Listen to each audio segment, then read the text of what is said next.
This is the Bizgnus podcast, one-on-one conversations with experts in business and personal development.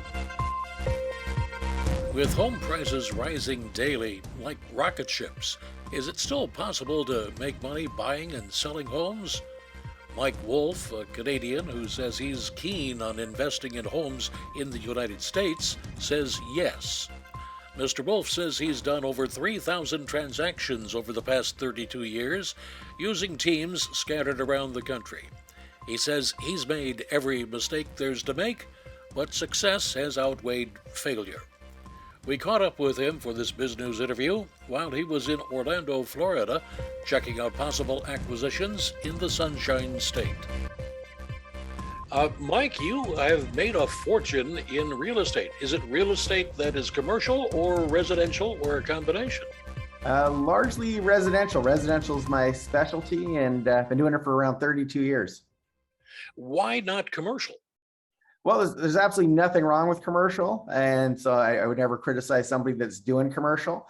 But for me, I kind of started off in residential, and it worked out really well for me. And if something's not broken, I don't try to fix it. So it's not that and now I'm at a point after 32 years where I don't really want to go and take a risk of doing something new or I find it really interesting. I have a lot of friends who are really successful. They stayed in their lane. They did something really, really well. And then their ego kind of forced them to do, I got to do something bigger. I got to do something better.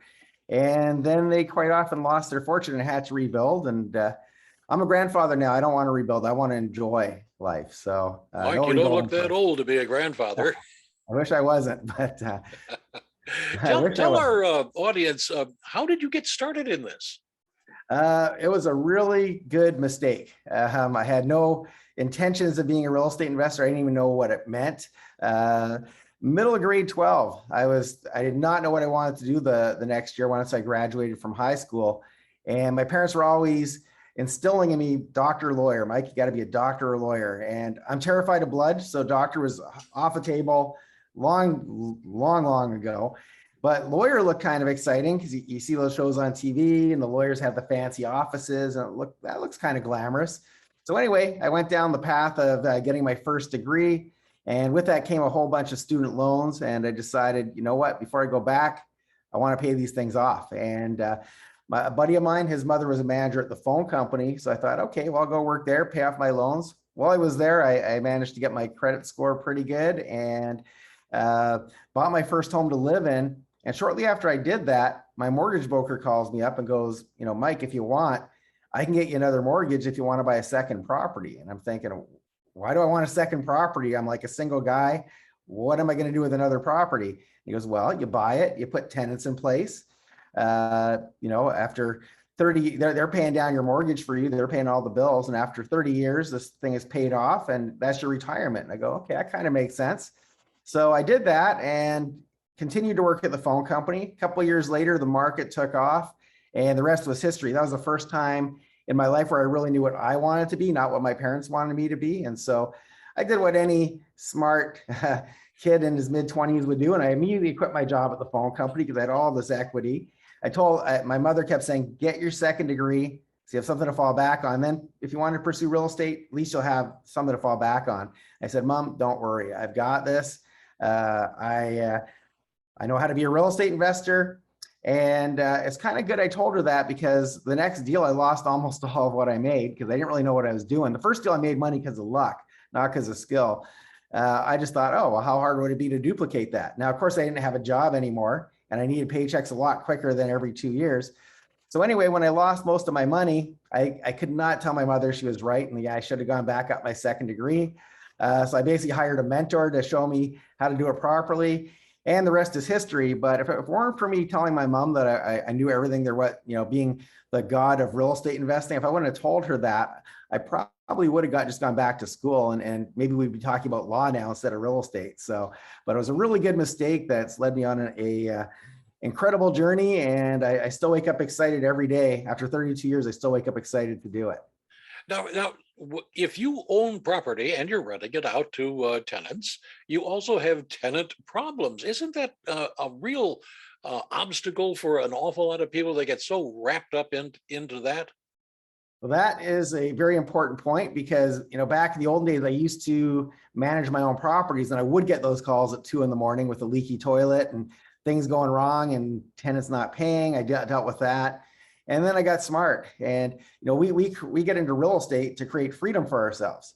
And if you're doing your own property management, not only are you not creating freedom, you're actually creating another job for yourself. And so one, you need a really good, solid property management team that knows how to handle all these sort of things and knows how to vet tenants better. And so I've learned a lot over the years on how to procure better tenants, but even more importantly, I also learned how to delegate that so other people deal with it. And I can tell you, back in the days when I first started, when I'd have like three homes to rent, I spent a lot more time than I do now. And I can tell you, I've got a lot more units and it takes up almost none of my time. And so a lot of people, when they try to do it themselves, they actually kind of get in the way of themselves. They can't scale because if you're doing it yourself, you can only get so many properties before it becomes a really big nuisance and starts to consume your life.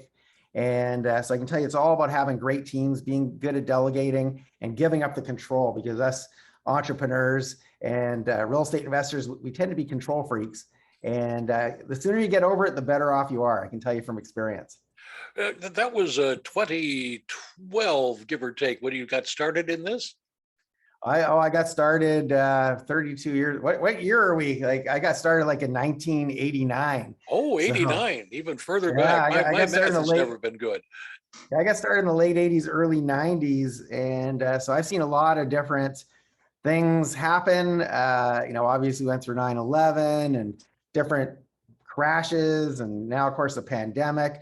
So there's been a lot of ups and downs. And I think one of the things that's important is when you're become a sophisticated investor, you can not only weather the storm, you can actually capitalize on a lot of these things. Create opportunities for us, and COVID is no exception. We're seeing a really big transfer of wealth right now, and so it's always really a good time to get into real estate, in my opinion. There's never been a day where I've woken up and said, oh, well, there's nothing to do today, there's no good deals, I think I'll just go back to my 9 to 5. That's never happened once. And so a lot of people say, oh, I want to time it. It's like, you're never going to time it. Just get in and start. If this is something you want to do, just get in and start learning how to do it properly. And the rest will just all fall into place once you get going. But aren't prices just blowing up into the stratosphere overnight, it seems? And multiple bids on any given house that's up for sale, sold within seconds of it being posted. How on earth does an investor who's trying to get started in this, like you did 32 years ago, how do they do it today?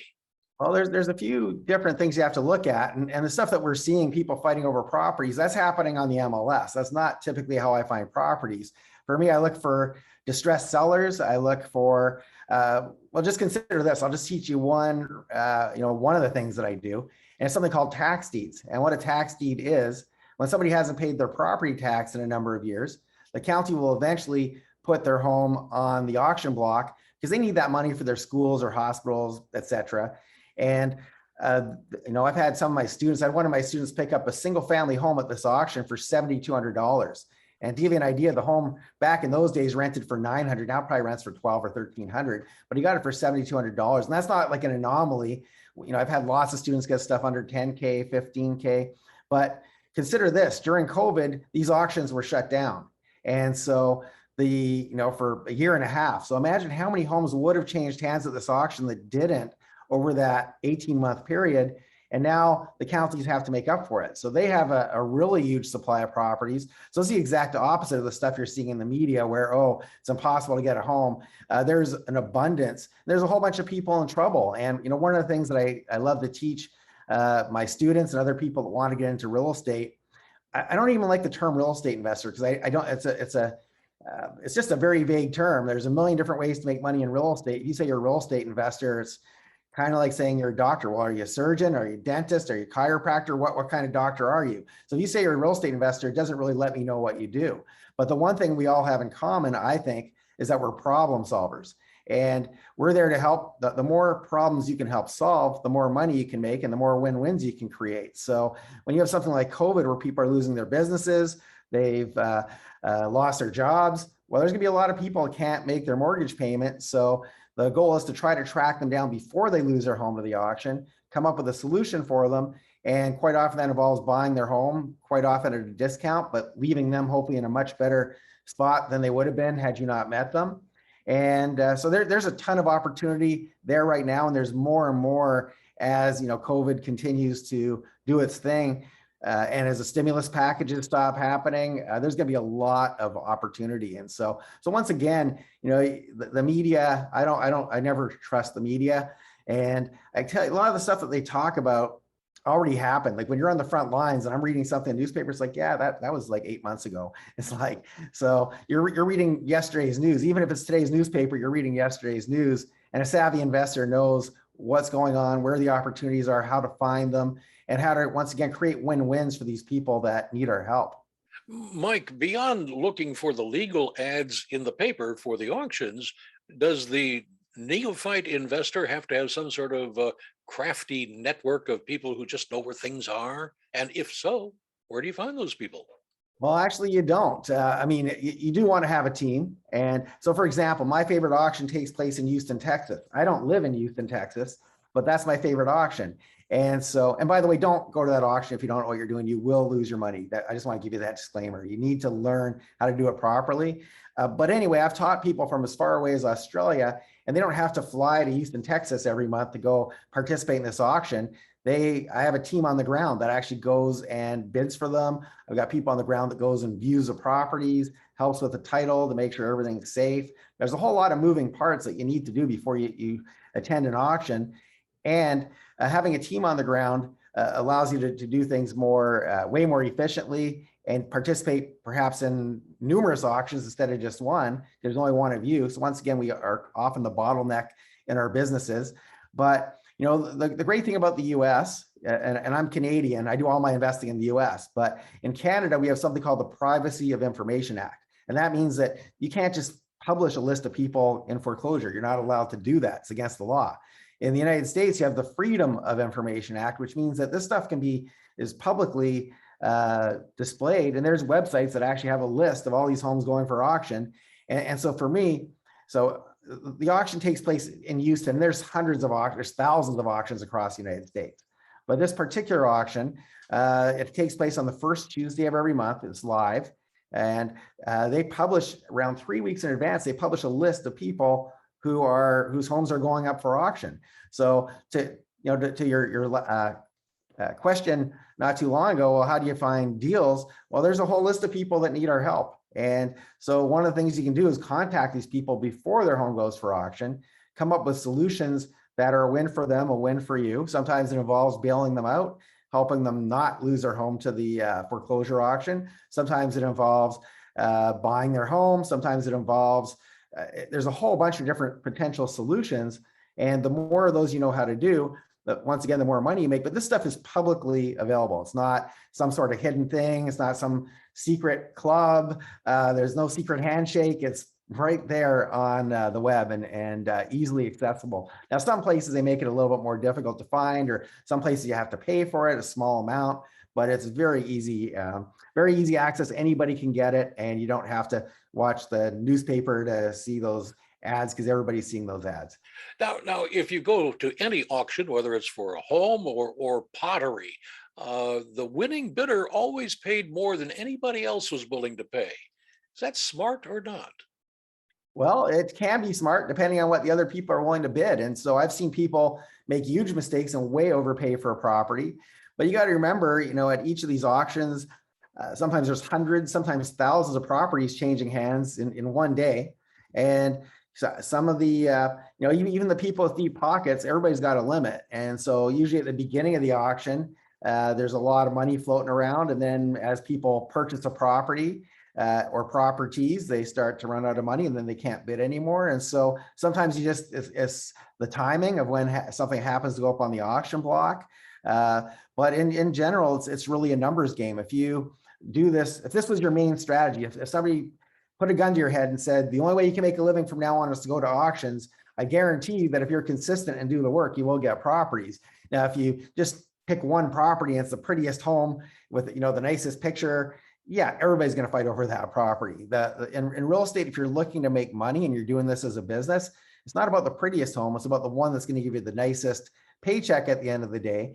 And yeah, I can tell you, we can consistently pick up properties. Now, some months we go there and we come home empty-handed, but other months we'll go there and get 2 or 3 properties. And so you don't need that many properties in a year that you pay $7,200 for that are worth $100K.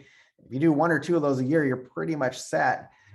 Most people won't stop at that because it's very addictive, going to these auctions and picking up properties. But you don't really need to get, it's not like you have to go get 20 properties every month to be a successful real estate investor. It sounds almost exhausting. It really isn't. It's actually really, most people who go there, they get really excited. Like, it's an adrenaline rush when you're buying at the auction.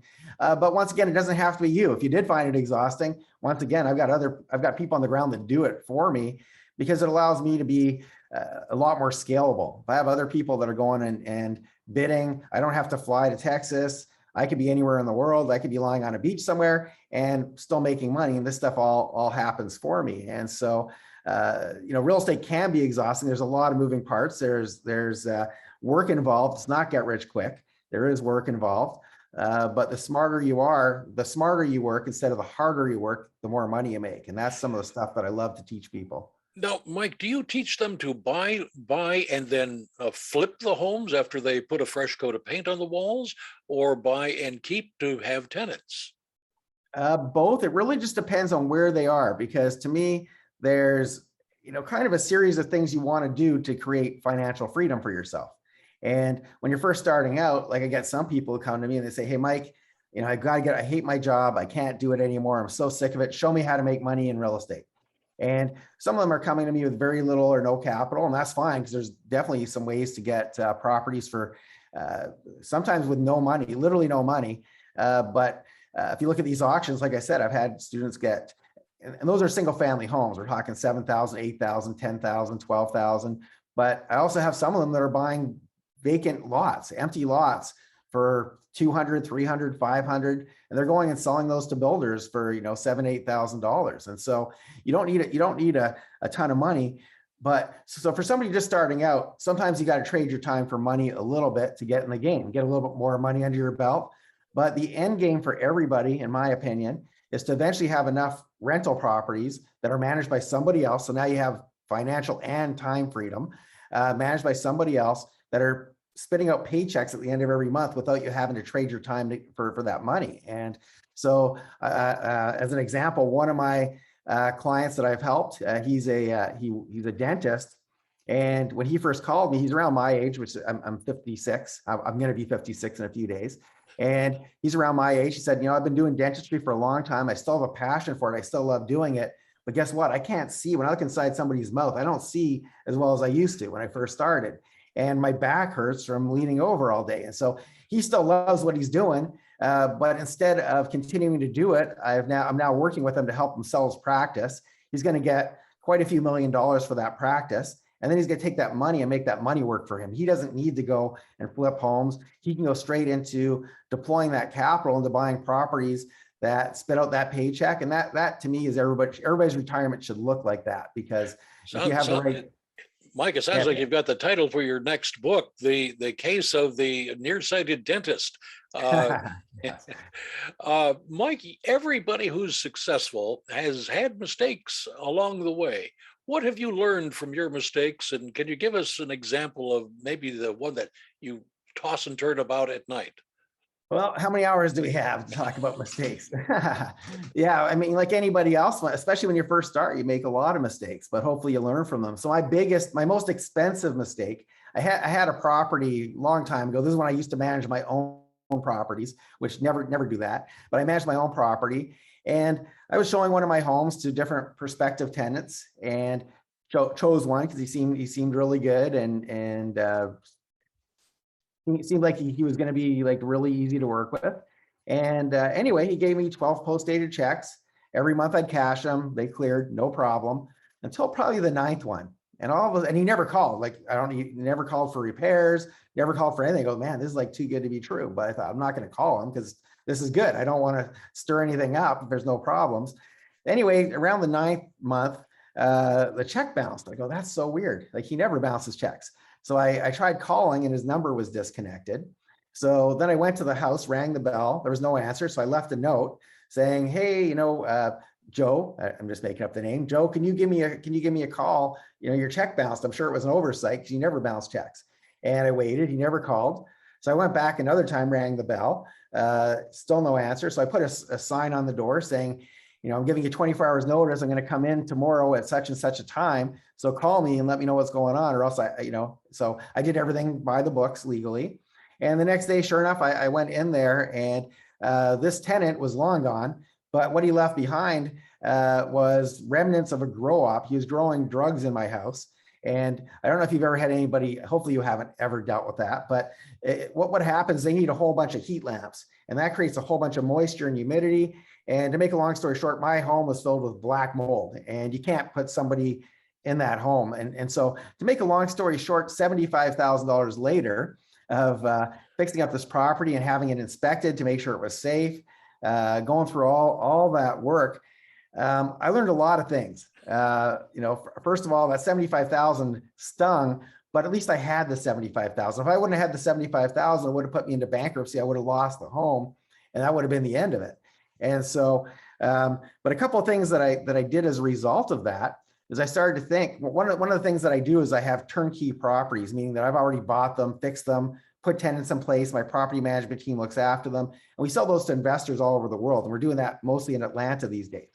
So I thought, well, if that was one of my clients and that happened to them, it would bankrupt a lot of them. I mean, a lot of them are putting every last penny into buying some of these properties because they want to get that cash flow.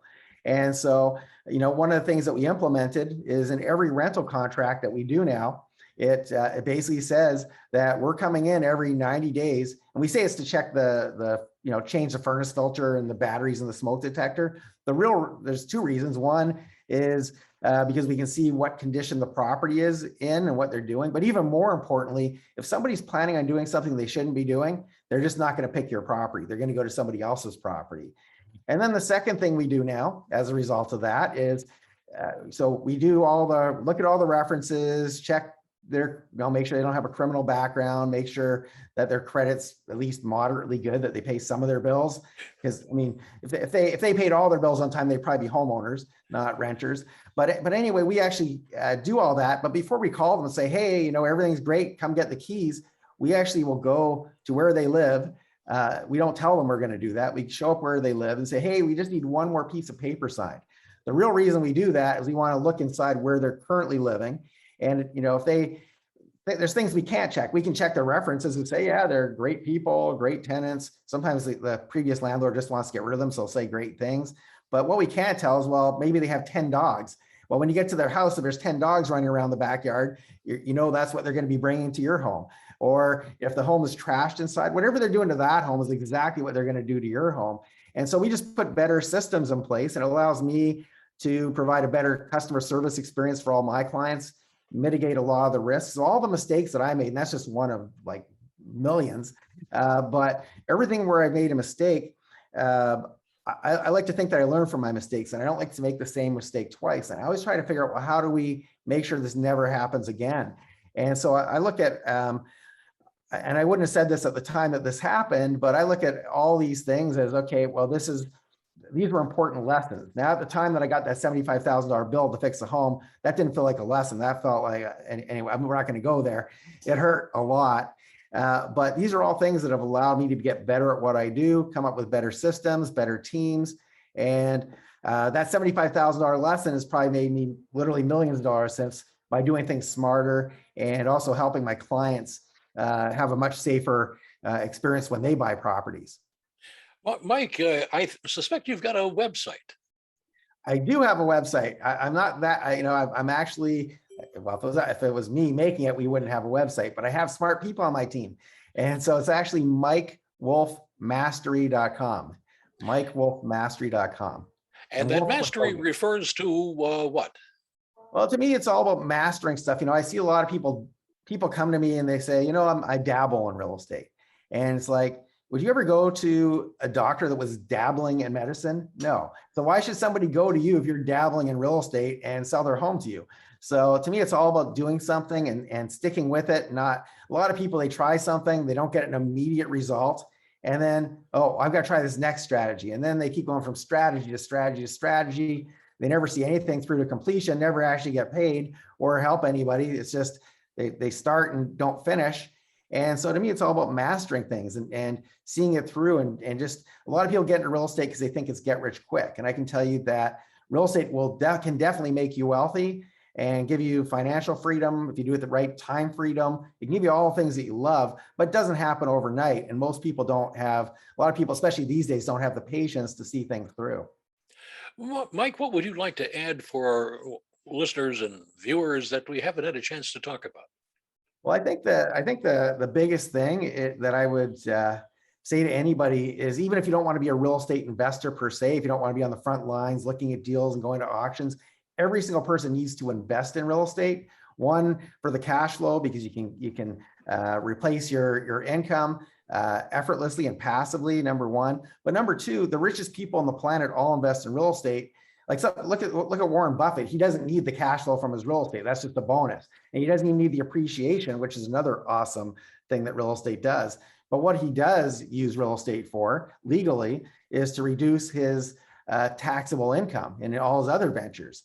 And so if you don't invest in real estate, you're not doing it properly, you're probably paying way too much tax. I'm not an accountant, by the way, disclaimer, talk to your accountant.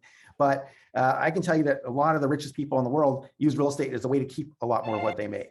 And so I would recommend to everybody, whether you do it yourself or whether you need somebody to do it for you, and that's some of the stuff that I do as well, get somebody to help you invest in real estate. And sooner the better. Sooner you get in, the better. And don't listen to what you see in the media. It's always a good time to get in.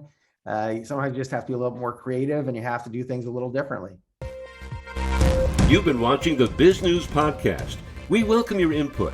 Send your email to editor@bizgnus.com. Thanks for watching.